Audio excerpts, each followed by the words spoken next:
Assalamu alaikum to everyone. Good evening. I hope all of you are quite well by the grace of the Almighty, and I am also well. Now I am going to start my class. So be attentive and enjoy the class. Just wait.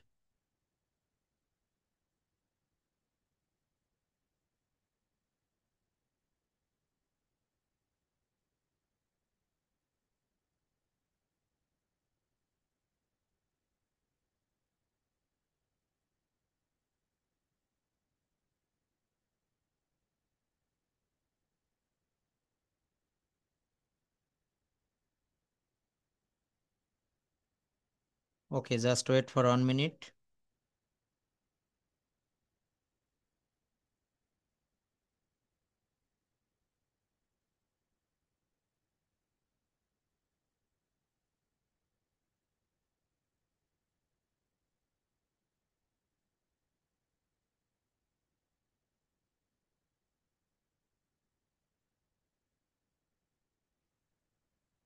Okay, preposition. আজকে আমরা কথা বলবো preposition নিয়ে। আমরা English ল্যাঙ্গুয়েজটা শিখতে চাইলে আমাদেরকে যে ইম্পর্ট্যান্ট আমাদের পয়েন্টগুলো থাকবে তার ভিতরে একটি হচ্ছে প্রেপোজিশন।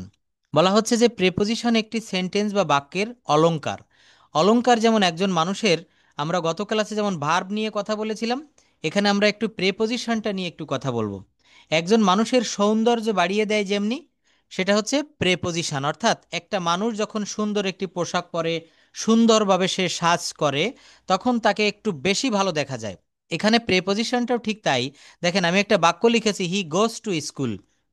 এই বাক্যটাকে যদি আমি এভাবে বলি, হি গোজ স্কুল, দেখেন এই বাক্যটা যদি এভাবে লিখি, হি গোজ স্কুল, তো নিজের মনেই কিন্তু মনে হচ্ছে যে এই বাক্যে কোথাও কোথাও কোনো কিছু বাদ পড়ে যাচ্ছে। হুম, বাক্যটা কেন যেন সঠিক হচ্ছে না। এই বাক্যের একটা অলংকার কম পড়ে যাচ্ছে। সেই অলংকারটা কি? অলংকার হচ্ছে to. He goes to school, সে স্কুলে যায়।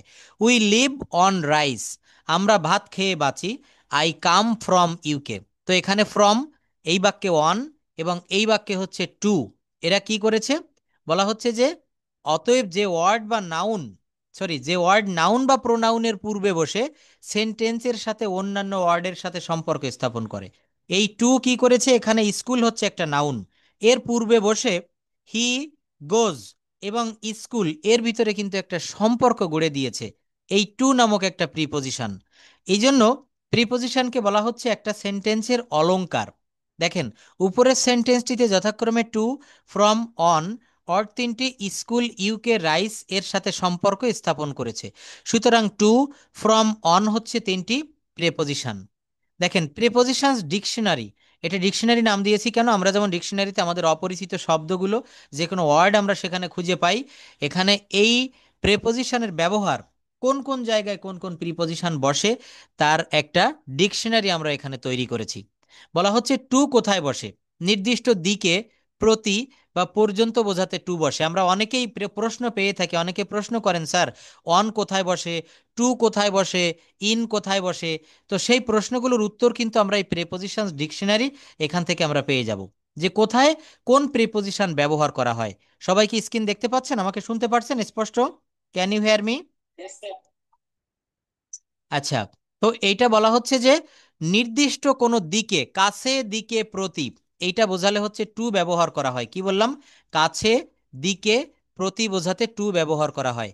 টুয়ার্ডস কোথায় ব্যবহার করা হয়?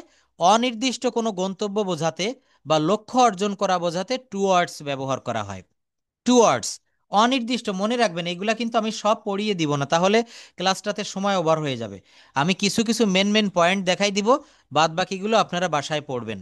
টুয়ার্ডস কোথায় ব্যবহার করা হয়? অনির্দিষ্ট কোনো গন্তব্য বোঝাতে বা লক্ষ্য অর্জন করা বোঝাতে টুয়ার্ডস বসে। অ্যাট কোথায় বসে? স্থান বা সময় বোঝাতে। এর এক্সাম্পল নিচে দিয়েছি, দেখবেন প্রত্যেকটার এখানে উদাহরণ দেওয়া আছে কোথায় কোনটা বসে। কিন্তু আমরা প্রাথমিক পরিচিতিটা একটু সেরে নেই। অ্যাট বসে হচ্ছে স্থান বা সময় বোঝাতে, নির্দিষ্ট সময়ের পূর্বে অ্যাট বসে। ইন বসে হচ্ছে মাস বা বছর বা কোনো বড় স্থান, কোনো ভাষা, কোনো কিছুর মধ্যে বোঝাতে ইন বসে, কোনো বড় স্থান। যেমন I live in Dhaka, he lives in Dhaka.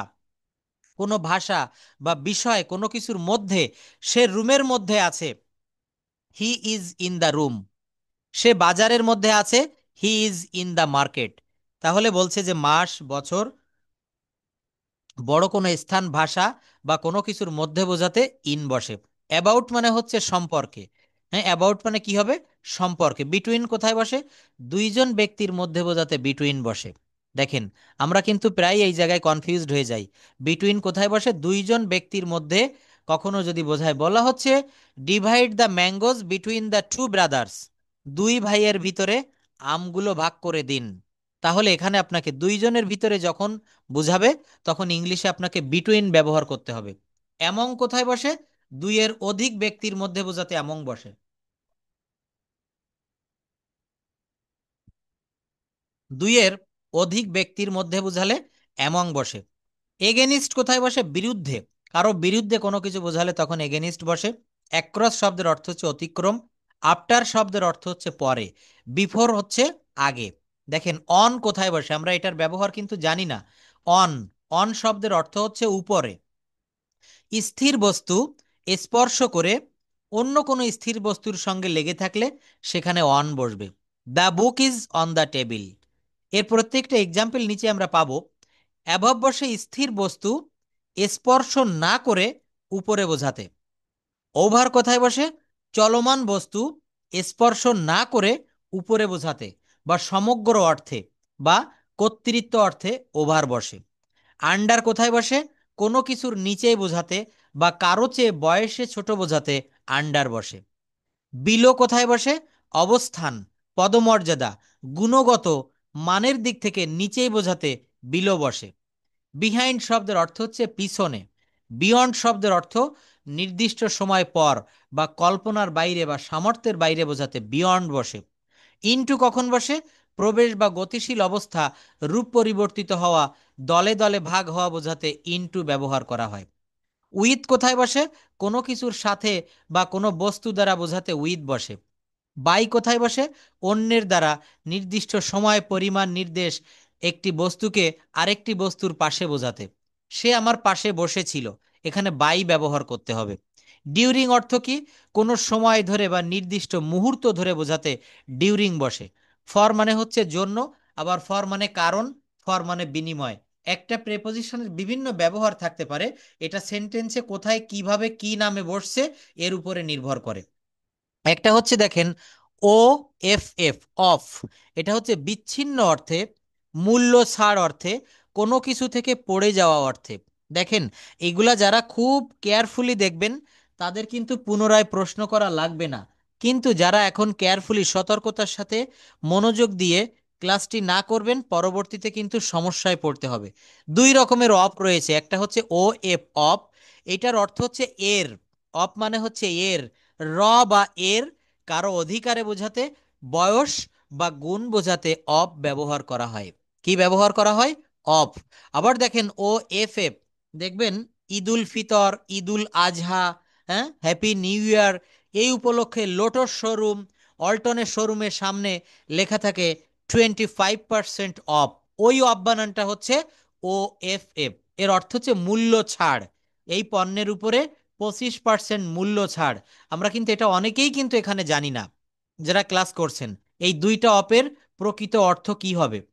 তো যারা ক্লাসটা ভালোভাবে করবেন এই বিষয়গুলো খুব ভালোভাবে জানতে পারবেন। এগুলো না জানলে আমরা রিটেন ইংলিশে বা আপনি কথা বলতে গেলেও কিন্তু সমস্যা হবে। সবাইকে আমাকে শুনতে পারছেন? ক্লাসটা বুঝতে পারছেন? নাসরিন খানম, খুব মন দিয়ে ক্লাসটা করবেন, হ্যাঁ।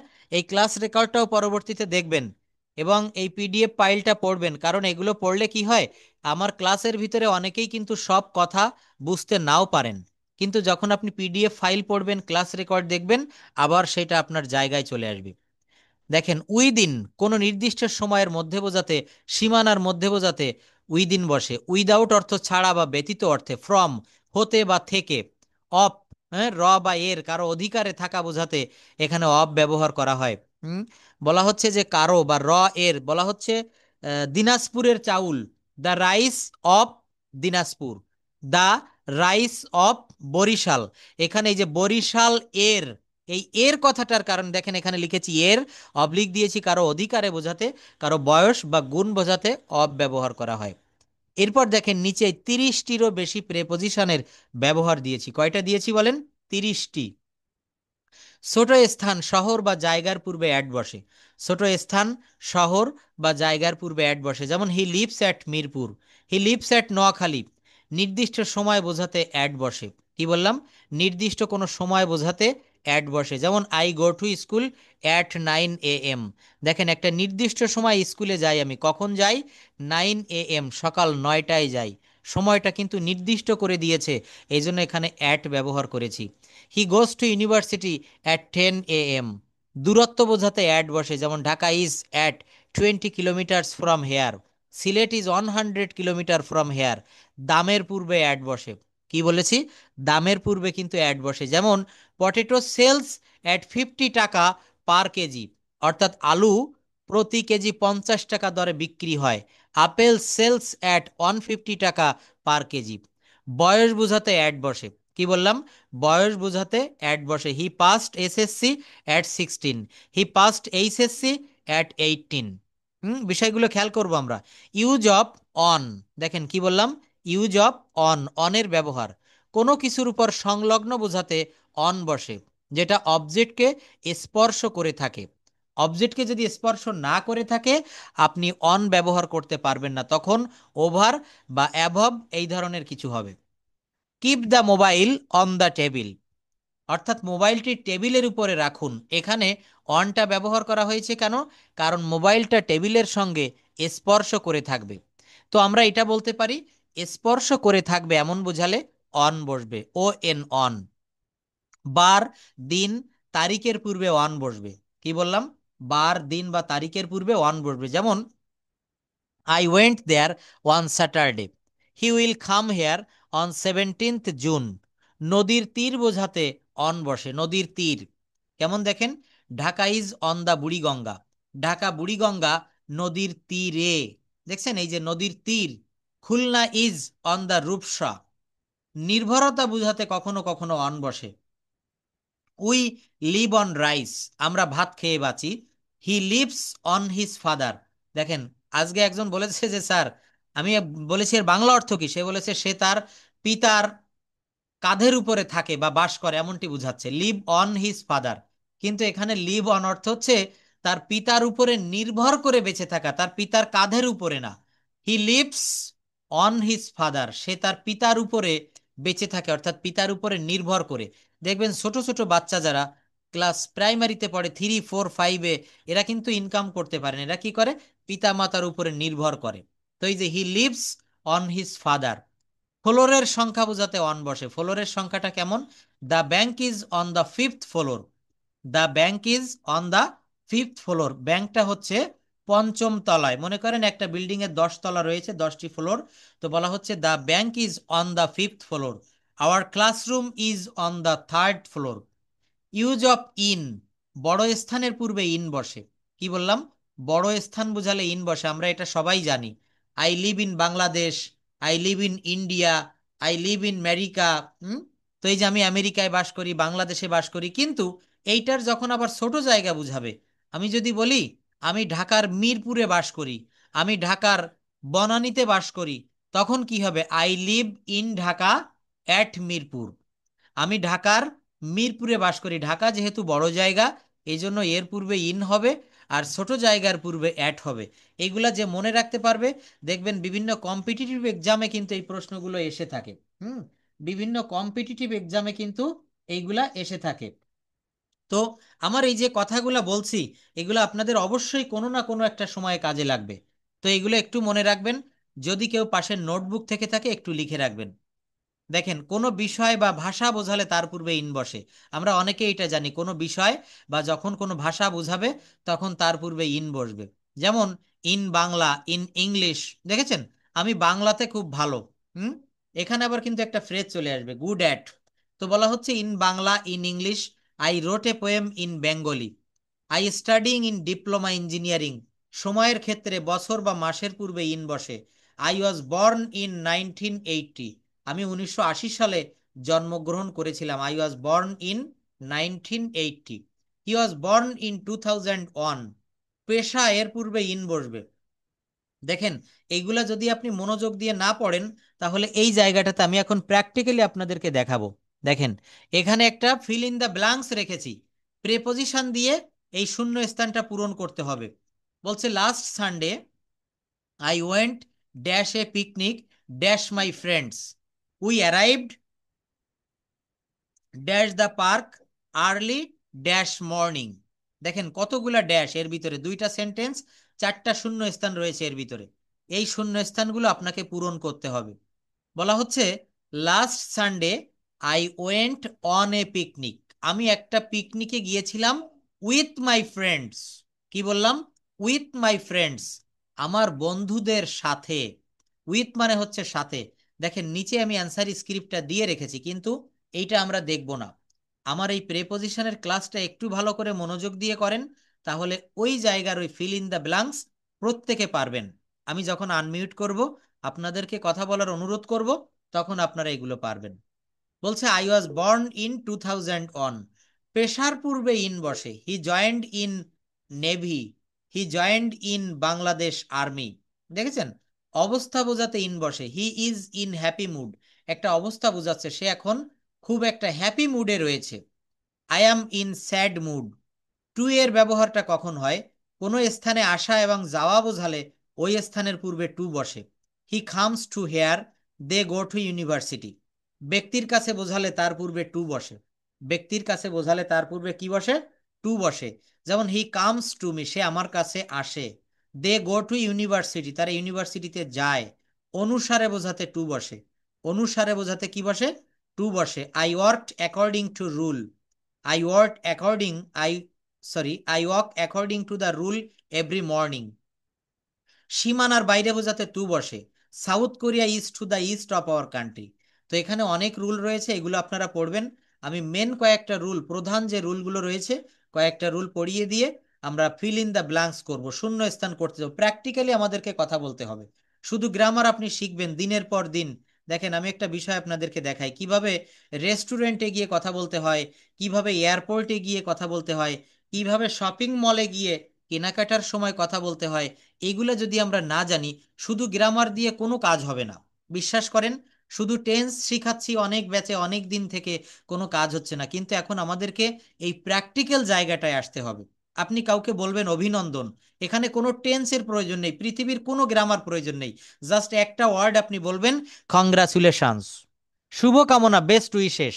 দেখেন এখানে কি কোনো টেন্স আছে? প্রেজেন্ট টেন্স বা পাস্ট টেন্স এরকম কোনো টেন্স আছে? কিছু কিছু জায়গায় গ্রামার লাগবে, কিন্তু এই বাক্যগুলো আপনাকে বলার জন্য প্র্যাকটিস করতে হবে। কি বলতে হবে? প্র্যাকটিস করতে হবে। তুমি প্রতারক, আমরা অনেক সময় বলি না, ইউ চিট বা ইউ আর চিট, তোমাকে কান ছিঁড়ে দেব। I will rip off your ear. দেখেছেন? আমাকে গালি দিচ্ছ কেন? Why you call me my name, আমার দিকে চোখ পাকিও না, আঙুল নামিয়ে কথা বলো। দেখছেন, এইগুলা কিন্তু আমাদেরকে প্র্যাকটিস করতে হবে, কারণ কথা বলতে গেলে এই স্পোকেন রুলগুলো আমাদের জীবনে খুব বেশি প্রয়োজন হয়। নেক্সট আমরা আরো এখানে দেখবো, এগুলো আমরা একটু প্রেপোজিশনটা প্র্যাকটিস করি, তারপর আমরা প্র্যাকটিক্যালি কিভাবে কথা বলতে পারবো সেই জায়গাগুলো দেখাবো। আমাদের সময়ে বা আরো এনসিয়েন্ট আগে দেখবেন, যারা 90-এর দশকে বা তার পরবর্তীতে পড়াশোনা করেছে, জিটিএম মেথডে একটা কথা বলতো, অর্থাৎ গ্রামার ট্রান্সলেশন মেথড। এইভাবে কিন্তু সব থেকে আমি মনে করি বেশি দ্রুত কথা বলা শেখা যায়। গ্রামার ট্রান্সলেশন মেথড, আপনি যদি ট্রান্সলেশন করতে পারেন, আমরা বাঙালি মানুষ, আমরা সারাদিন যে কথাগুলা বলি, এই কথাগুলা কিন্তু বাংলা থেকে যদি আপনি ইংলিশে বলতে পারেন, ব্যাস আপনার স্পোকেন ইংলিশ, আপনার টোটাল ল্যাঙ্গুয়েজটা শেখা হয়ে গেল। একটা প্যাসেজ দিয়েছি, দেখেন কিছু ট্রান্সলেশন। আমার নাম রাজু, আমি প্রতিদিন সকালে উঠে স্কুলে যাই, স্কুলে গিয়ে আমি অনেক কিছু শিখি, আমাদের শিক্ষকরা সব সময় আমাদের সাহায্য করেন, আমাদের পড়াশোনার মান ভালো রাখতে অনেক নিয়ম মেনে চলা হয়, ভবিষ্যতে আমি একজন ডাক্তার হতে চাই। ছোট্ট একটা প্যাসেজ বাংলায় আপনাদের সামনে তুলে ধরেছি। এখন আমরা যতই টেন্স জানি, যতই ভয়েস চেঞ্জ জানি, যতই আমরা মডাল সেমি মডাল জানি, এইগুলা কিন্তু আমাদেরকে ট্রান্সলেশন করার ক্ষমতা রাখতে হবে। আমার নাম রাজু, এটা আমরা সবাই পারবো। কি হবে? মাই নেম ইজ রাজু, আমার নাম রাজু, আমি প্রতিদিন সকালে উঠে স্কুলে যাই। এইটুকের ট্রান্সলেশন কি হবে? এটা এভাবে বলা যায় যে, আমি প্রতিদিন সকালে উঠি এবং স্কুলে যাই। I walk up every morning and go to school, আমি প্রতিদিন সকালে উঠে স্কুলে যাই। স্কুলে গিয়ে আমি অনেক কিছু শিখি, স্কুলে গিয়ে আমি অনেক কিছু শিখি। দেখেন কি হবে, অ্যাট স্কুল বা গোয়িং টু স্কুল, স্কুলে গিয়া আই লার্ন মেনি থিংস। কি বললাম? I learn many things. দেখেন এইভাবে যে কোনো বিষয় সম্পর্কে যদি কথা বলার জন্য আমি আপনাদেরকে অনুরোধ করি যে মোবাইল ফোন সম্পর্কে কয়েকটা বাক্য বলেন, তো এইভাবে আপনাকে আগে বাংলায় লিখতে হবে। মোবাইল খুবই বর্তমান যুগে খুবই উপকারী একটি ডিভাইস। আমরা একটা সাধারণ সিঙ্গেল দিনও পার করতে পারি না মোবাইল ছাড়া। এটা আমাদের বিভিন্ন উপকার করে থাকে, এটার কিছু অপকারিতাও রয়েছে। মোবাইল ব্যবহার করে বিভিন্ন রকমের দুষ্কৃতিকারীরা তাদের অপকর্ম করছে। মোবাইলের মাধ্যমে ছেলে মেয়েদের লেখাপড়ার ক্ষতি হচ্ছে। আবার মোবাইলকে কেন্দ্র করে, মোবাইলকে ব্যবহার করে আমরা অনেক উপকারও পাচ্ছি। যেমন দেখেন, এই যে বাড়ি বসে, বাসায় বসে এখানে অনেক প্রবাসীরাও ক্লাস করছেন পৃথিবীর বিভিন্ন দেশ থেকে। তো আমরা কি করছি, এই মোবাইল ফোনের মাধ্যমে এটা সুবিধা হচ্ছে। তো বাংলাগুলো আপনাকে আগে সাজাতে হবে যে আমি একটি মোবাইল ফোন কিনতে চাই। দেখেন কি বললাম, আমি একটি মোবাইল ফোন কিনতে চাই। তাহলে চাওয়া ইংরেজি কি? ওয়ান্ট। সাবজেক্টের পরে ভার্ব দিতে হবে, আই ওয়ান্ট। আমি একটি, আমি কিনতে চাই, আই ওয়ান্ট কি? I want to buy. I want আমি চাই, কিনতে to buy a mobile phone. I want to buy a mobile phone. এই যে টু বাই, টু ইট, এটা আবার ইনফিনিটিভের ব্যবহার, অসমাপিকা। তো দেখেন আমার মেইন কথাটা হচ্ছে এইভাবে আমাদেরকে বাংলা থেকে ইংরেজিতে অনুবাদ করা শিখতে হবে। আপনি, আমরা যে কথাগুলো, আপনি একটা বক্তব্য দিচ্ছেন কোনো একটা অনুষ্ঠানে, তো আপনার ব্রেনে যে কথাগুলো বাংলা সেন্টেন্সে আসছে ওইগুলা যদি দেন অ্যান্ড দেয়ার সঙ্গে সঙ্গে আপনি ইংলিশে বলতে পারেন, টেন্স ঠিক রেখে ভয়েস মডাল কোনটা কি হবে সঙ্গে সঙ্গে যদি বলতে পারেন, আপনার ভাষাটা রপ্ত হয়ে গেল, ভাষাটা আপনার আয়ত্ত হয়ে গেল। তো it's very simple work, simple task, you have to practice. Practice makes a man perfect. তো এইভাবে কিন্তু আমাদেরকে প্র্যাকটিস করতে হবে। দেখেন, শুধু গ্রামার শিখলাম, শুধু প্রেপোজিশন পড়লাম, শুধু টেন্স পড়লাম, কাজ হবে না। নিজেকে কথা বলতে হবে। If you want to learn this language, at first you have to open your mouth. You should open your mouth.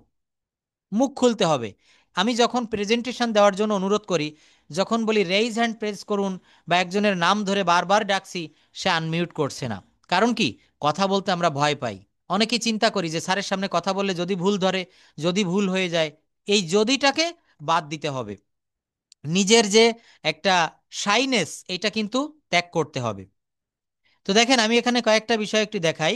Use of of, আমি প্রত্যেকটা বিষয় যা কিছু এতক্ষণ বললাম এগুলা দেখাবো, ক্লাসের শেষ পর্যন্ত থাকবেন। অধিকার বা মালিকানা বোঝাতে অফ বসে। This is the car of mister Azad. This is the phone off me. উপকরণ বোঝাতে অফ বসে। কি বললাম? উপকরণ। The brief case is made of leather. The brief case is made of leather. দেখেন এই যে মেড অফ মানে তৈরি, চামড়ার তৈরি। হ্যাঁ, উপকরণটা কিসের? কারণ বোঝাতে অফ বসে। The man died of cancer. গত একটা ক্লাসে আমি বলেছিলাম যে ডাই এর এখানে গ্রুপ ভার পাঁচ চারটা ব্যবহার রয়েছে, die of, die by, die for, আর ডাই ফ্রম। প্রত্যেকটার কিন্তু আলাদা আলাদা মিনিং আমি বলে দিয়েছিলাম। তো এরপর দেখেন সম্পর্ক বোঝাতে অফ বসে। I know everything of it. কি বললাম? I know everything of it. আমরা ইহার সব কিছুই জানি। He knows everything of English grammar. কোনো কিছু স্পর্শ না করে উপরে চলমান অবস্থা বোঝাতে ওভার বসে। The plane is over the field. কোনো কিছু স্পর্শ না করে উপরে চলমান থাকবে, কিন্তু প্লেনটা আমার মাথার উপরে চলমান রয়েছে, পাখিটা আমার মাথার উপরে উড়ে বেড়াচ্ছে। The bird is over the field, over my head. The plane is over the field. মাধ্যম বোঝাতে ওভার বসে। He talks over Imo. He talks over WhatsApp. অনেকে আমরা হোয়াটসঅ্যাপ ব্যবহার করে একে অন্যের সাথে কথা বলি, তো এখানে ওভার হবে। He talks over imo. এরপর দেখেন বিপরীত পাশে বোঝাতে ওভার বসে। They live over the road. I live over the bridge. আমি ব্রিজের ঠিক বিপরীত পাশে বাস করি। আচ্ছা, এরপর একটা দেখব বিটুইন এবং এমং কোথায় বসে। দুইয়ের মধ্যে তুলনা করা বোঝাতে বিটুইন বসে। দুইজনের মধ্যে যখন তুলনা হবে তখন বিটুইন হবে। যেমন Bangladesh will win between India and England. Bangladesh will win between India and England. Bangladesh, এই যে ইন্ডিয়া এবং ইংল্যান্ড দুইটা দল বুঝাচ্ছে, তাই না? এর ভিতরে বাংলাদেশ জিতবে। Divide the mangoes between two brothers. দুইজন ভাই রয়েছে, দুটো ছেলে, তাদের ভিতরে আমগুলো ভাগ করে দাও। আর এমন কোথায় বসে? বলা হচ্ছে Bangladesh will win among India Pakistan and England. অনেকের মধ্যে বোঝালে তখন অ্যামং বসে। Divide the Apple among the four boys, এই যে দেখেন একের অধিক, দুইয়ের অধিক হলে তখন কিন্তু অ্যামং বসে। ইউজ অফ ফর, ফর কোথায় বসে? জন্য বোঝাতে ফর বসে। কি বললাম? জন্য বোঝাতে ফর বসে। I would like to do something for you, কি বললাম? I would like to do something for you. এরপর দেখেন কারণ বোঝাতে কিন্তু ফর বসে, কারণ।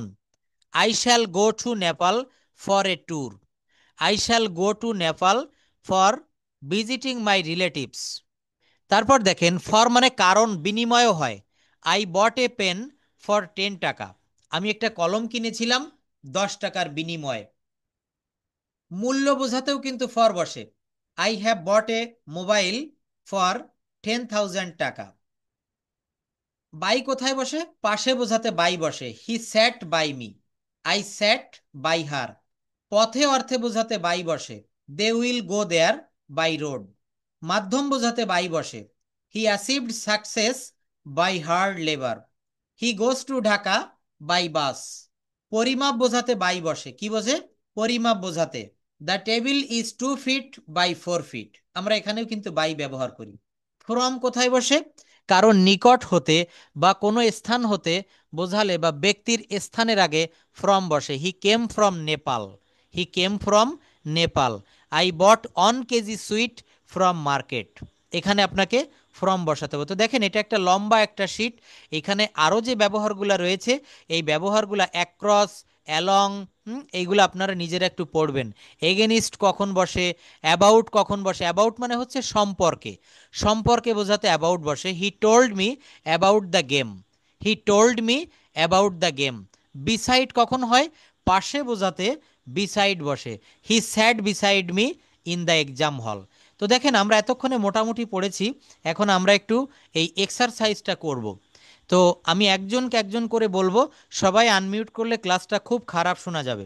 আমি যাকে বলবো সেই আনমিউট করবেন, এখানে প্রশ্নের উত্তরগুলো আপনাকে বলতে হবে, এই প্রত্যেকটা লাইন কিন্তু পড়তে হবে। Last Sunday I went dash A picnic dash my friends, we arrived dash the park. এই যে দেখেন দাগ নাম্বার দেওয়া রয়েছে 1 2 3 4, এই প্রত্যেকটা দাগ নাম্বারের পূর্বে কিন্তু একটা করে ফিল ইন দ্য ব্ল্যাঙ্কস রয়েছে। তো এইগুলো আপনাদেরকে বলতে হবে। আমরা একটু চেষ্টা করি, দেখি কতটুক পারি। প্রেপোজিশন সম্পর্কে কার ধারণা কেমন, এইটা একটু আমি দেখতে চাই। ওকে, দেখি আপনারা কেমন পারেন। প্রেপোজিশনটা অবশ্যই আমাদেরকে শিখতে হবে। Amir Hossain, please unmute your microphone, from Dubai. হুম, দেখছেন আমি একজনকে বলছি, কত আমরা আনমিউট করে বসে আছি, অনেক ব্যাড সাউন্ড আসছে কিন্তু। Amir Hossain, can you hear me? যদি সঙ্গে সঙ্গে আনমিউট না করেন আমি কিন্তু পরবর্তীতে আপনাকে আর নিব না।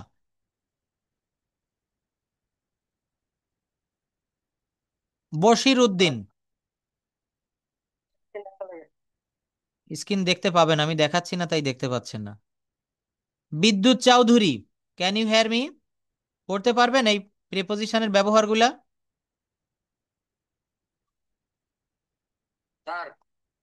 হ্যাঁ আছেন ক্লাসে, ধন্যবাদ। পড়ুন। লাস্ট সানডে, এখান থেকে উত্তরগুলো আপনাকে বলতে হবে। দেখেন এখানে আমি উত্তর দিয়ে রেখেছি কিন্তু এটা এখন দেখাবো না। আপনি বলেন, যেটা ভুল হবে আমি বলে দিব। ওকে, স্টার্ট নাও। সবাই মনোযোগ দিয়ে শুনবেন, সবাইকে পড়তে হবে। হ্যাঁ পড়ুন, হ্যাঁ পড়ুন।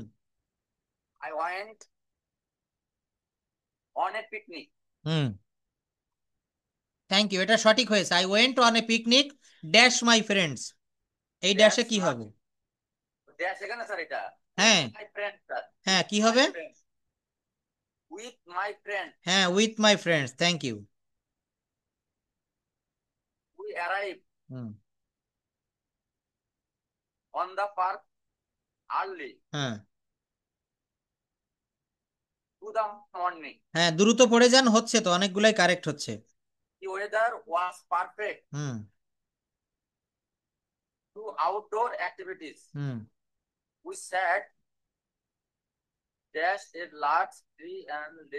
হুম, হুম, হুম,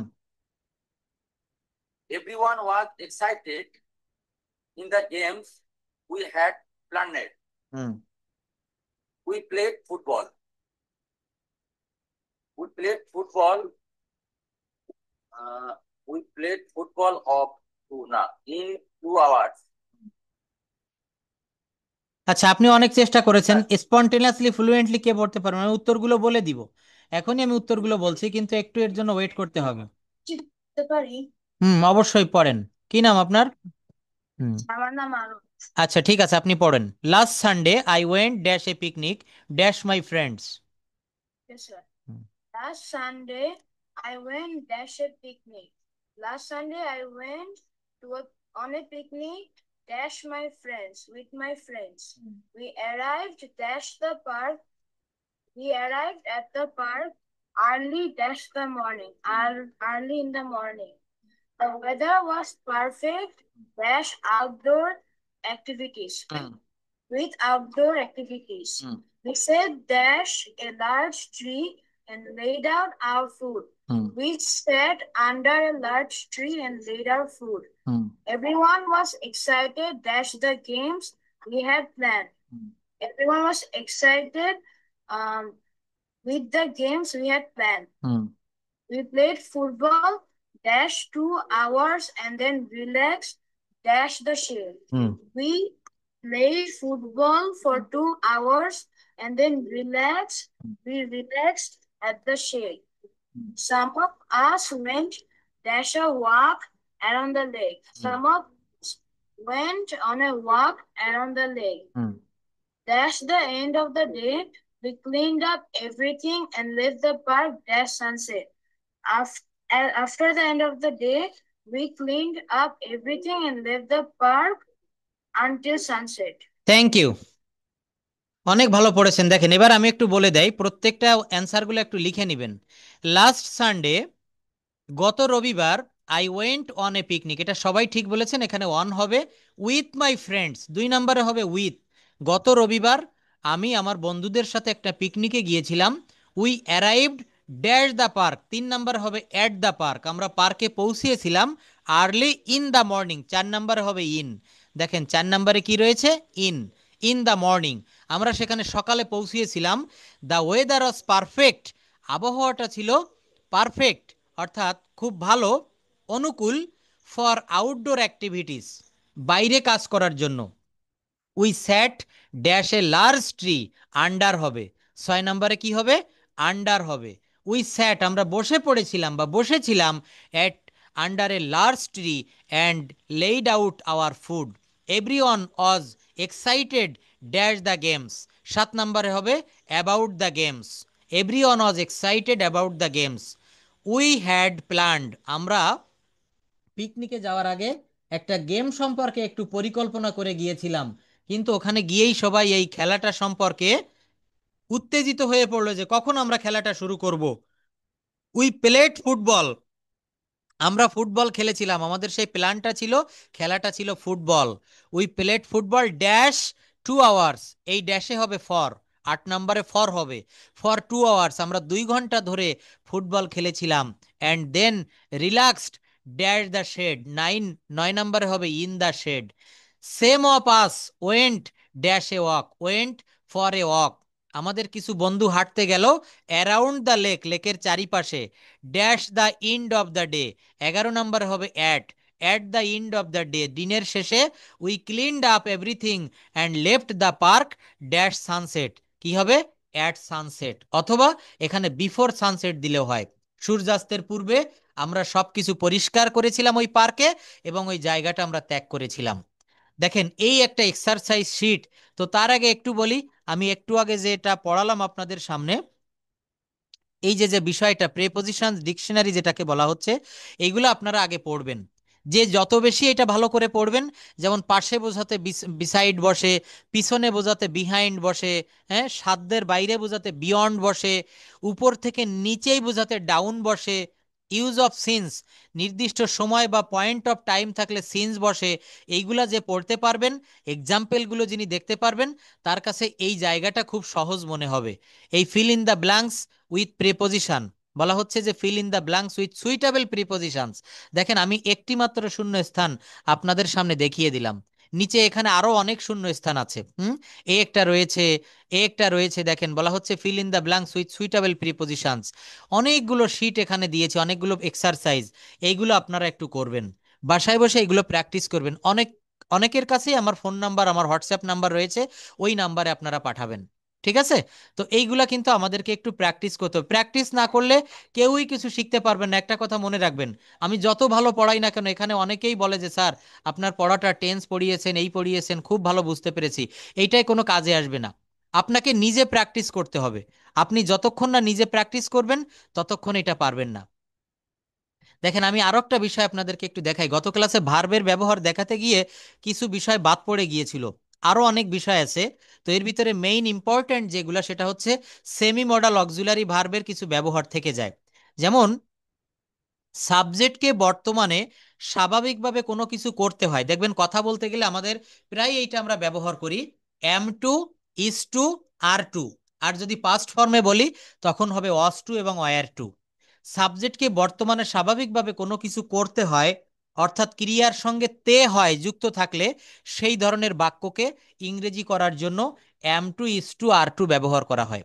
যারা ক্লাসটাতে রয়েছেন প্লিজ ক্লাসটা কেটে দিবেন না, দেখেন এখান থেকে অনেক কথা আপনি বলতে পারবেন। এখানে যারা জব করেন বলছেন যে স্যার আমাকে প্রতিদিন অফিসে যেতে হয়, আমাকে প্রতিদিন ভাত রান্না করতে হয়, রহিমকে প্রত্যহ অফিসে যেতে হয়, ছাত্রদের প্রচুর অধ্যয়ন করতে হয়, এই কথাগুলো কিভাবে ইংলিশে বলবেন? এইগুলো বলতে গেলে আপনাকে এই ভার্বগুলো ব্যবহার করতে হবে, subject plus am to, is to, are to plus ভার্বের base form, subject plus am to, is to, are to plus ভার্বের বেস ফর্ম। রুমাকে প্রত্যহ রান্না করতে হয়, Ruma is to cook rice daily. রহিমকে প্রত্যহ অফিসে যেতে হয়, Rahim is to go to office everyday. ছাত্রদের প্রচুর পড়াশোনা করতে হয়, students are to study much. কি বললাম? তাহলে কোনো কিছু বা কোনো কাজ প্রতিনিয়ত করতে হয়, এক্ষেত্রে আপনাকে সাবজেক্টের পরে am to, is to, are to বসাতে হবে। Subject plus am to, is to, are to এগুলো আপনাকে ব্যবহার করতে হবে। বলা হচ্ছে যে রুমাকে প্রত্যেক দিন বা প্রত্যহ রান্না করতে হয়, প্রত্যহ মানে কি, daily. Ruma is to cook rice daily, রুমাকে প্রত্যহ রান্না করতে হয়। এরপর দেখেন এই ধরনের বাক্যকে যদি নেগেটিভ করতে হয়, রুমাকে প্রত্যহ রান্না করতে হয় না, আমাকে প্রত্যহ অফিসে যেতে হয় না, খুবই সহজ নিয়ম। এই যে এম, ইজ, আর, এরপরে শুধু নট যোগ করতে হবে। দেখেন সাবজেক্টের পরে এম নট টু, সাবজেক্টের পরে ইজ নট টু, সাবজেক্টের পরে are not to, is not, am not to, is not to, are not to এগুলো ব্যবহার করতে হবে। রুমাকে রান্না করতে হয় না, Ruma is not to cook rice. রহিমকে অফিসে যেতে হয় না, একটু আগে আমি অ্যাফার্মেটিভ বলেছি, এখন নেগেটিভ বলছি, রহিমকে অফিসে যেতে হয় না, Rahim is not to go to office. ছাত্রদের প্রচুর অধ্যয়ন করতে হয় না, students are not to study much. এরূপ বাক্য যখন প্রশ্নবোধক হয় তখনও খুব সহজ। আমরা দুইটা নিয়ম 1 মিনিটে শিখেছি। রহিমকে প্রত্যহ অফিসে যেতে হয়, Rahim is to go to office everyday. রহিমকে প্রত্যহ অফিসে যেতে হয় না, Rahim is not to go to office everyday. কিন্তু যখন প্রশ্ন করবেন তখন কি হবে? তখন এই যে অক্সিলারি ভার্বটা রয়েছে এম, ইজ, আর বা বি ভার্ব যেটাকে বলা হয়, এইটা সবার প্রথমে আসবে। তারপর কি বসবে? তারপর সাবজেক্ট বসবে। দেখেন এখানে লিখে দিয়েছি am, is, are plus subject plus to plus main verb. যেমন রহিমকে কি প্রতিদিন অফিসে যেতে হয়?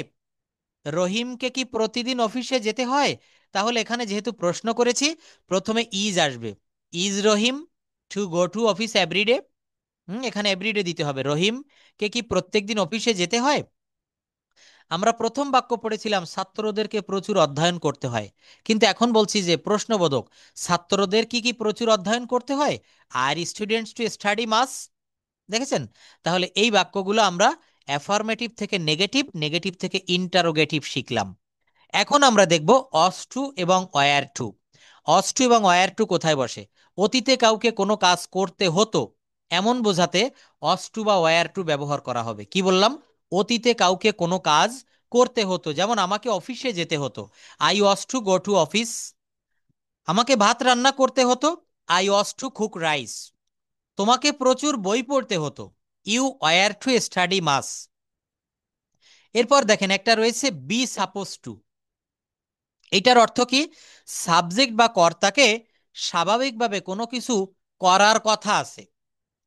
রহিমের কলেজে যাওয়ার কথা আছে, আমার ঢাকায় যাওয়ার কথা আছে, আমার আজ গ্রামের বাড়িতে যাওয়ার কথা আছে। এই ধরনের বাক্যগুলো আমরা কিভাবে করব? তখন আমাদের বি সাপোজ টু ব্যবহার করতে হবে। বি সাপোজ টু মানে কেমন? সাবজেক্ট প্লাস বি ভার্বের ভিতরে কি কি থাকে বলেন তো? Am suppose to, is suppose to, are suppose to, অর্থাৎ অ্যাম ইজ আর ব্যবহার করতে হবে। দেখেন একটু গ্রিন কালারে হাইলাইট করলাম। বলা হচ্ছে সাবজেক্ট বা কর্তাকে স্বাভাবিকভাবে কোনো কিছু করার কথা বা ক্রিয়ার সঙ্গে র কথা যুক্ত থাকলে সেক্ষেত্রে আপনাকে এখানে ইংরেজিতে ব্যবহার করতে হবে এই রুলটা, subject plus am suppose to অথবা ইজ সাপোজ টু বা আর সাপোজ টু। এটা সাবজেক্ট অনুসারে হতে পারে। যদি আই হয় সাবজেক্ট, অ্যাম সাপোজ টু; যদি হি হয় ইজ সাপোজ টু; আর যদি এখানে দে হয় তাহলে are suppose to. Subject plural হলে ভার্বও সেইভাবে কিন্তু প্লুরাল বসবে। রহিমের আজ কলেজে যাওয়ার কথা বা রহিমের কলেজে যাওয়ার কথা কি হবে? Rahim is suppose to go to college. আমার ঢাকায় যাওয়ার কথা, I am suppose to go to Dhaka. করিমের আজ গ্রামের বাড়িতে যাওয়ার কথা, Karim is suppose to go to his village home today. দেখেছেন? তাহলে মনে করেন আপনি মনে মনে বলছেন যে তার সঙ্গে আজ আমার দেখা করার কথা, আজ বৃষ্টি হওয়ার কথা, বা তার আজ বাড়িতে আসার কথা। এক্ষেত্রে আপনাকে সাবজেক্টের পরে সাপোজ টু ব্যবহার করতে হবে, অ্যাম suppose to, is suppose to বা আর সাপোজ টু। কিন্তু এটা যখন নেগেটিভ হবে তখন কি হয় দেখেন? রহিমের আজ বিশ্ববিদ্যালয়ে যাওয়ার কথা না, আমাদের আজ বই পড়ার কথা না। স্পোকেন ইংলিশে আপনাকে এই ধরনের প্রচুর নিয়ম জানতে হবে। যেমন আমি আপনাদের একটা ক্লাসে দেখিয়েছিলাম, এটা আবারও দেখাবো। যদি বলা হচ্ছে আমরা স্টেশনে যাইতে না যাইতে ট্রেনটি ছেড়ে দিল, তারপর ছাত্ররা, শিক্ষক ক্লাসে প্রবেশ করতে না করতে ছাত্রছাত্রীরা উঠে দাঁড়ালো। দেখেছেন? নো সুনার হ্যাড এর ব্যবহার। এরকম অনেক স্পোকেন রুল আপনাকে অবশ্যই জানতে হবে, তাহলেই কিন্তু স্পন্টেনিয়াসলি কথা বলা যাবে। তো এখানে খুব একটা ইম্পর্টেন্ট রুল যে কারো কোনো কিছু করার কথা বা করার কথা ছিল, এই রুলগুলো আমরা ঠিক এই স্ট্রাকচার দিয়ে করব। কিভাবে করব? আমরা অ্যাফার্মেটিভ দেখেছি, এখন নেগেটিভটা বলা হচ্ছে subject plus am not suppose to, subject plus is not suppose to, subject plus are not suppose to plus ভার্বের বেস ফর্ম। রহিমের আজ বিশ্ববিদ্যালয়ে যাওয়ার কথা না। দেখেন, Rahim is not suppose to go to the university today. কি বললাম? রহিমের আজ বিশ্ববিদ্যালয়ে যাওয়ার কথা না, Rahim is not suppose to go to the university today. আমাদের আজ বই পড়ার কথা না, we are not suppose to read books today. এই ধরনের বাক্যকে যখন প্রশ্নবোধক করবেন, ইন্টারোগেটিভ, তখন কি করতে হবে? তখন অ্যাম ইজ আর এই ভার্বটাকে প্রথমে আনতে হবে, প্লাস সাবজেক্ট দিতে হবে, প্লাস সাপোজ টু, প্লাস ভার্বের বেস ফর্ম। রহিমের কি আজ বিশ্ববিদ্যালয়ে যাওয়ার কথা? Is Rahim suppose to go to the university? Is Rahim suppose to go to the university? দেখেন, আমাদের কি আজ বই পড়ার কথা? Are we suppose to read books today? আপনি যদি অ্যাফার্মেটিভ পারেন অবশ্যই নেগেটিভ পারবেন, অবশ্যই ইন্টারোগেটিভ পারবেন। আর এই ধরনের বাক্য যখন না না সূচক প্রশ্নবোধক থাকে, কি বললাম? না সূচক প্রশ্নবোধক থাকে, অর্থাৎ নেগেটিভ ইন্টারোগেটিভ, তখন স্ট্রাকচারটা কেমন হয়? Am is are plus subject plus not suppose to plus ভার্বের বেস ফর্ম। রহিমের কি আজ বিশ্ববিদ্যালয়ে যাওয়ার কথা না, আমাদের কি আজ বই পড়ার কথা না, তাহলে কি বলতে হবে? Isn't Rahim suppose to go to university? Aren't you suppose to read books today? তোমার কি আজ ক্রিকেট খেলার কথা না, aren't you suppose to play cricket? দেখেছেন? তাহলে এই বাক্যগুলো আমরা চারটা ভাবে শিখলাম: অ্যাফার্মেটিভ, সেখান থেকে নেগেটিভ, সেখান থেকে ইন্টারোগেটিভ, এবং সেখান থেকে নেগেটিভ ইন্টারোগেটিভ। এইভাবে যদি আপনারা চেষ্টা করতে পারেন, প্রত্যেকে ফ্লুয়েন্টলি কথা বলতে পারবেন। আর আরেকটা বিষয় আমি দেখাবো, দেখেন, আমি অনেকের কাছে এই প্রশ্নটা পেয়েছি। সেটা হচ্ছে, আমরা যখন কথা বলতে চাই বা আমরা যখন কোনো ভাইবা ফেস করি, আমরা যখন ইন্টারভিউ দিতে যাই, তখন কিন্তু আমাদের এই সমস্যাগুলোয় পড়তে হয়। সমস্যাটা কি? আমরা নিজেকে ইংরেজিতে বর্ণনা করতে পারি না। অনেক জায়গায় বলা হয় যে introduce your self in English. দেখেন, এই জায়গাটা সবাই একটু দেখে রাখবেন প্লিজ, জাস্ট হেয়ার। এই যে দেখেন কি বলছে, introduce your self in English. আমাদের প্রতিনিয়ত কিন্তু যারা এখানে চাকরির পরীক্ষার্থী রয়েছেন বা বিভিন্ন জায়গায় জব করছেন, দেখবেন অনেক সময় কিন্তু আমাদেরকে বলে যে আপনাকে বর্ণনা করুন ইংলিশে, ইন্ট্রোডিউস ইয়োরসেলফ ইন ইংলিশ। বর্তমান চাকরিতে যে কোনো চাকরির আপনি ইন্টারভিউ ভাইবা দিতে যাবেন, আপনাকে ইংরেজিতে প্রশ্ন করা হবে। এই ভাষাটার চাহিদা হঠাৎ করে এত বেড়ে গিয়েছে কেন জানেন? কারণ এখন এই যে যুগ, এই সময়টা, এটাকে বলা হচ্ছে গ্লোবালাইজেশনের যুগ, অর্থাৎ বিশ্বায়ন। এখন এখান থেকে যারা প্রবাসীরা আমার কাছে ইংরেজি শিখছে, সোহাগ স্যারের ব্যাজে পড়ছে, কেন ভাষাটা শিখছে বলেন তো? কারণ কেউ এখান থেকে দুবাই রয়েছেন, কেউ সিঙ্গাপুর, কাতার, বাহরাইন, বিভিন্ন দেশে রয়েছেন, মালয়েশিয়া, আমেরিকা। তো সেই সব দেশে গিয়ে আমরা ভাষাটা না জানার কারণে অনেক রকমের সমস্যার সম্মুখীন হই। প্রবাসীরা শুধু তাদের কর্মক্ষেত্রে প্রমোশন পাচ্ছে না ভাষাটা না জানার কারণে। তো আমি বলবো, কিছু কিছু নির্দিষ্ট পদ্ধতি, কিছু কিছু সহজ সিস্টেম যদি আপনারা শিখে ফেলতে পারেন, ল্যাঙ্গুয়েজটাতে কথা বলা খুবই সহজ। তো তার ভিতরে একটা সহজ পদ্ধতি হচ্ছে আপনাকে ইংরেজিতে বর্ণনা করতে হবে, ইন্ট্রোডিউস ইউরসেলফ ইন ইংলিশ। দেখেন আমি একটু পড়ে শোনাই। আসসালামু আলাইকুম, good morning you all. I am glad to introduce myself. My name is Saikat. এখানে যে যার নামটা ব্যবহার করবেন। দিস ইজ মিস্টার সৈকত, অথবা this is Saikat before you. I am 25 years old. এখানে যার যে বয়স সেটা বলবেন। আমি এই শীটটা পাঠিয়ে দিব গ্রুপে, আপনারা একটু মুখস্থ করে ফেলবেন। কারণ এখানে অনেকেই দেখেছি আমাকে প্রশ্ন রাখে যে স্যার, আমার ভাইবা রয়েছে, আমি কিভাবে ইংরেজিতে নিজেকে উপস্থাপন করব, একটু বলে দেন। এই শীটটা পড়বেন, এর সঙ্গে নিজে আপনি কিছু অ্যাড করবেন, তাহলে আপনি শিখতে পারবেন, বলতে পারবেন। I am Bangladeshi by birth.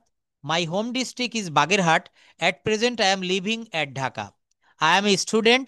I am having my undergraduate program from City University in English language and literature. দেখেছেন কত সুন্দর সেন্টেন্স? দেখেন, I am doing my bachelor degree in English language at City University. I am from Muslim middle class family. My family, or our family, consists of 7 members.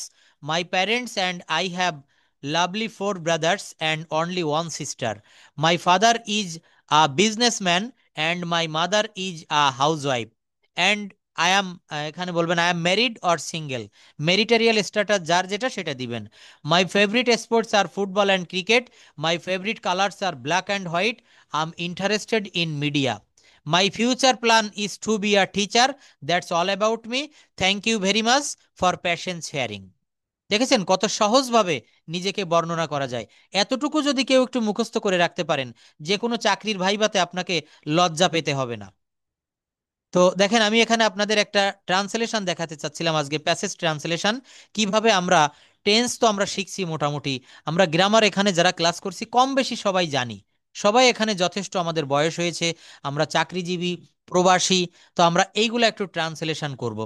আমি একটু unmute করছি, যাকে বলবো সেই কেবল করার চেষ্টা করবেন, না পারলে আমি দেখিয়ে দিব, ঠিক আছে? তবে চেষ্টা করতে হবে, হ্যাঁ। যার নাম বলবো সেই আনমিউট করবেন প্লিজ। সবাই আনমিউট করলে কিন্তু ক্লাসটাতে সমস্যা হবে। Ayesha Siddika, can you hear me? একটু দ্রুত আনমিউট করবেন, তাহলে আমি সময় পাবো অনেক। ওকে, আপনি এখান থেকে একটু পড়বেন। আমার নাম রাজু, বাংলা বলবেন আর সেই বাংলা ট্রান্সলেশনটা বলবেন। আমার নাম রাজু। I am Raju. আমি প্রতিদিন সকালে উঠে স্কুলে যাই। আই গেটস আপ আর্লি না, in I the gets morning. Up হয় না প্লিজ। এখানে যদি হি হতো, থার্ড পার্সন সিঙ্গুলার নাম্বার হতো, তখন এখানে গেটস আপ বলতে হবে, I get up. I get up. দেখেন এই ছোট ছোট ভুলগুলো আমাদেরকে সংশোধন করতে হবে। হ্যাঁ বলুন।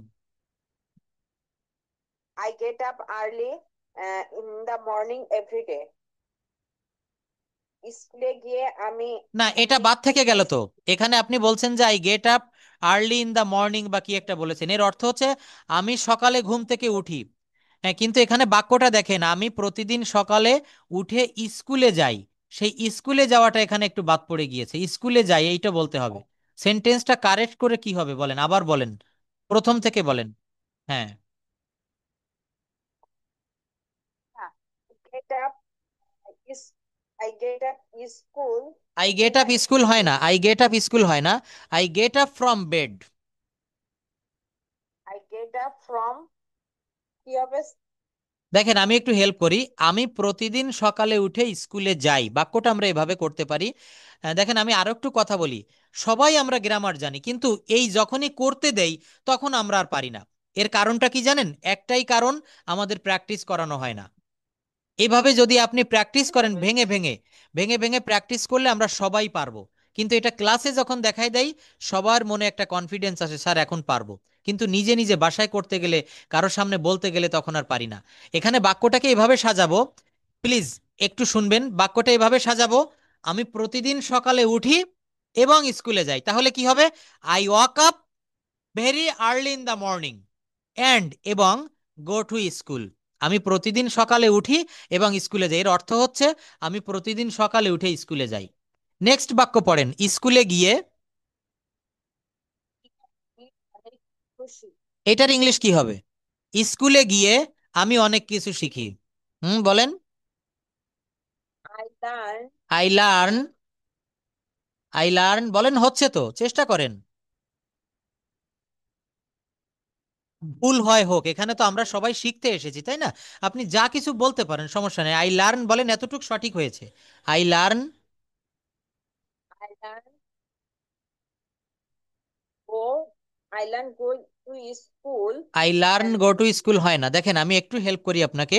বলছে যে স্কুলে গিয়ে আমি অনেক কিছু শিখি, অর্থাৎ অ্যাট স্কুল, স্কুলেতে। আই লার্ন মেনি থিংস, অথবা going to school, going to school, স্কুলে গিয়া, এখানে জিরান্ট করেছি এটা, going to school I learn many things, অথবা at school I learn many things. আমাদের শিক্ষকরা আমাদের সব সময় সাহায্য করেন। এই বাক্যের সাবজেক্ট কোনটা? আমাদের শিক্ষকরা সব সময় আমাদের সাহায্য করেন। হ্যাঁ আপু বলেন, এই বাক্যের সাবজেক্ট কোনটি? My teacher. মাই টিচার্স, আমাদের শিক্ষকরা। মাই টিচার্স। হ্যাঁ, সাবজেক্ট আপনি সাবজেক্ট খুঁজে বের করতে পেরেছেন। এরপর কি হবে বলুন?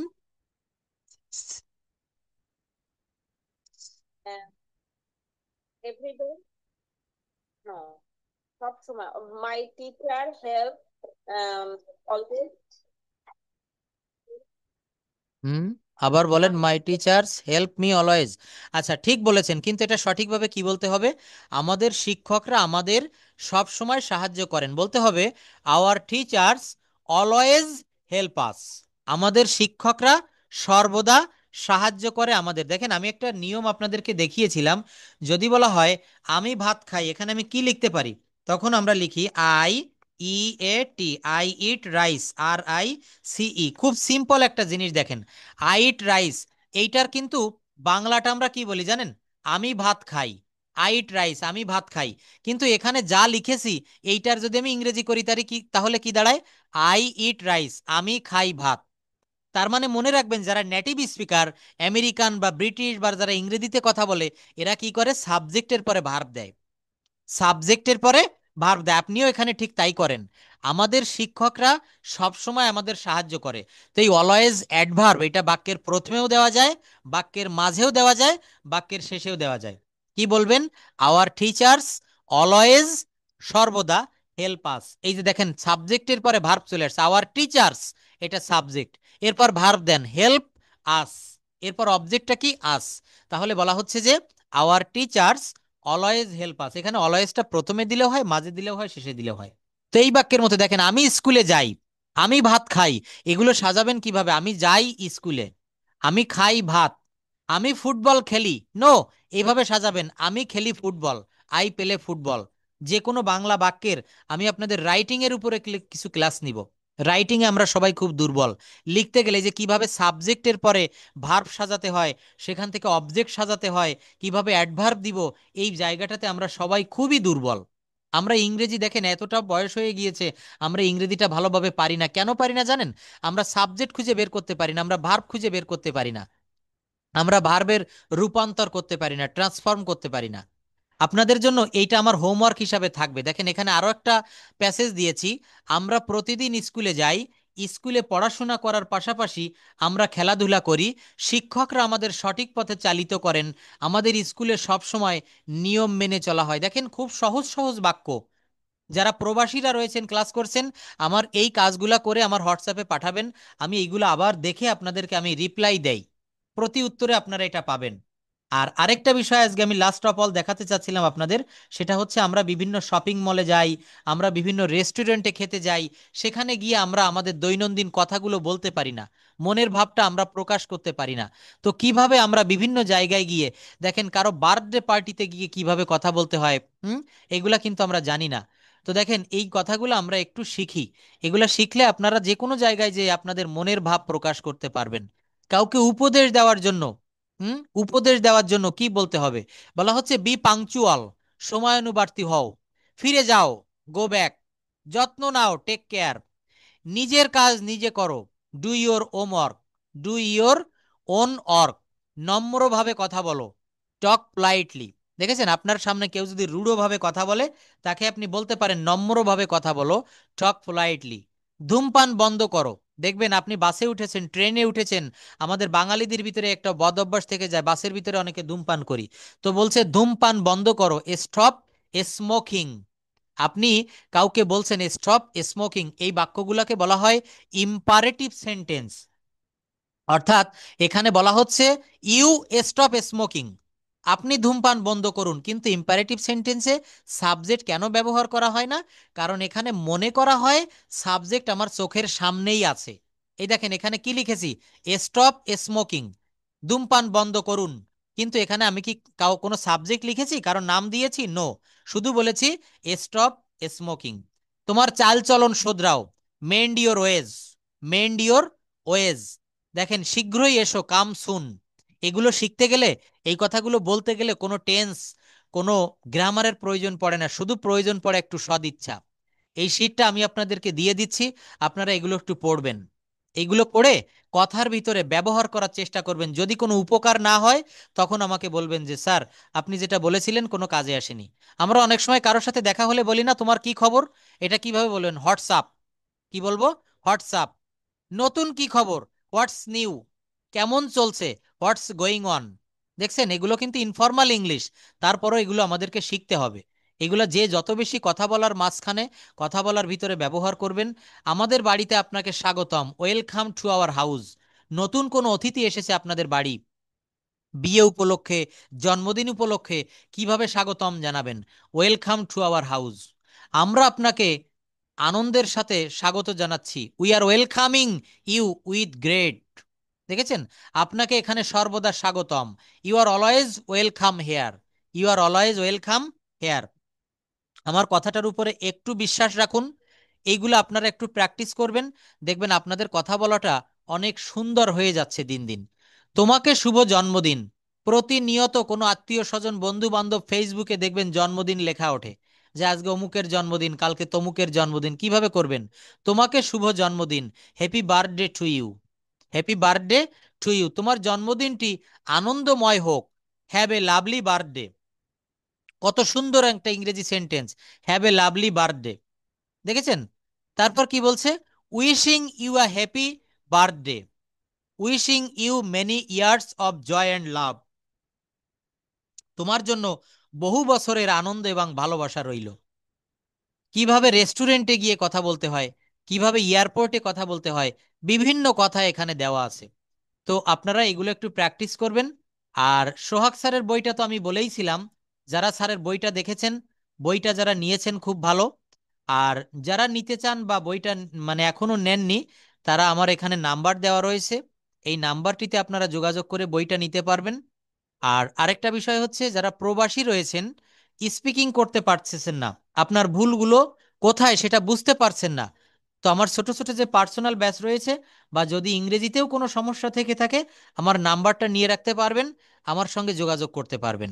আমি হয়তো ক্ষুদ্রভাবে হলেও, ছোটভাবে হলেও আপনাদের উপকার করতে পারবো। এবং আমাদের যে শিটগুলো রয়েছে, এটা তো ক্লাস রেকর্ড প্রতিদিন দিয়ে দেয়, পিডিএফ দিয়ে দেয় সঙ্গে। আপনারা স্যারের যে বই, এই বইটাও নিতে চাইলে আমার এই হোয়াটসঅ্যাপ নাম্বারে যোগাযোগ করবেন। আর যদি কারো পার্সোনাল ব্যাচে পড়ার ইচ্ছা থাকে, তাহলেও আমাকে বলবেন। কারণ আজকে হচ্ছে একটা মাস কেবল শুরু হয়েছে, 2 তারিখ। তো মাসের শুরুতে 5-6 তারিখের ভিতরে ভর্তি নেই, এর ভিতরে ভর্তি হলে ভালো।